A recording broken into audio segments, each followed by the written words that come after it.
लाहौर के एक आधुनिक इलाके में फराह अपनी माँ और बहन भाइयों के साथ रहती थी।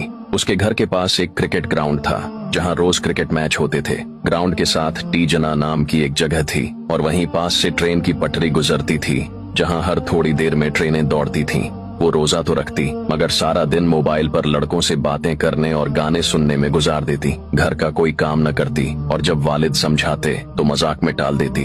रोजा रखना ही बहुत बड़ा काम है, बाकी सब फजुल है। उसकी माँ भी ऐसी ही थी, दौलत को सबसे ज्यादा अहमियत देने वाली, शौहर और नेक बेटे को दबाने वाली और बेटियों को आजाद छोड़ने वाली। फराह की बहन भी उसी की तरह थी। इन दोनों को न रोजे की कदर थी न इबादत की, मगर जब घर वाले देखते तो फराह इबादत का झूठा ड्रामा करने लगती। तस्बीह हाथ में लेकर बैठ जाती ताकि सब यही समझें कि वो नेक है। फराह का बाप एक मेहनती मजदूर था जो सुबह काम पर चला जाता और रात को थका हारा घर लौटता, मगर जब वो आता तो बीवी उसके साथ नौकरों जैसा सलूक करती। वो खाने के लिए कहता तो वो तंजियां कहती, इतनी मेहनत करते हो फिर भी शिकायतें करते हो, खुद जाकर खा लो। जब वो अपनी मेहनत की कमाई घर लाता तो बीवी जबरदस्ती उसके हाथ से पैसे छीन लेती और पूछती, पूरे पैसे कहाँ हैं? एक एक रुपए का हिसाब दो। अगर शौहर कुछ पैसे अपनी जरूरतों के लिए रख लेता तो वो चीखने लगती, ये पैसे मेरे हैं, तुम्हें अपनी कमाई रखने का कोई हक नहीं। दो भाई, एक माँ का गुलाम, दूसरा बाप की तरह मेहनती फराह के दो भाई थे।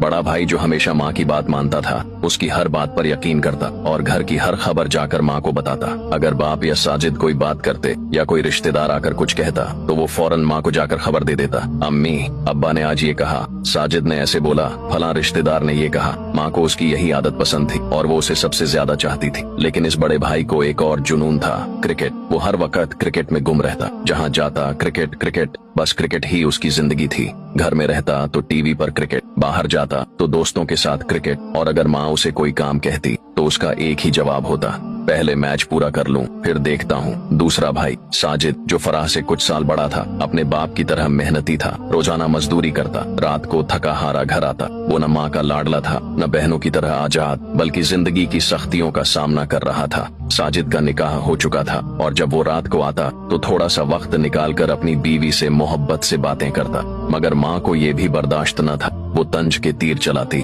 अब बीवी के बगैर 2 मिनट नहीं रह सकते। माँ के लिए वक्त नहीं बचा, बस बीवी ही सब कुछ बन गई। तू भी अपने बाप की तरह बीवी का गुलाम बन गया। रमजान की खूबसूरत रात, फराह पर अल्लाह का अजाब। एक रात जब सब लोग तरावीह पढ़ रहे थे, फराह और उसकी बहन मोबाइल में मग्न थीं। अचानक फराह का जिस्म कांपने लगा, आंखों के आगे अंधेरा छा गया और वो जमीन पर गिर पड़ी। बहन खौफजदा हो गई। वो फराह के करीब आई और उसकी बेहोशी में सवाल करने लगी, फराह तुम्हें क्या हो गया? ये सब क्यों हो रहा है? कहीं तुम्हें अल्लाह के अजाब ने तो नहीं पकड़ लिया? मगर फराह कुछ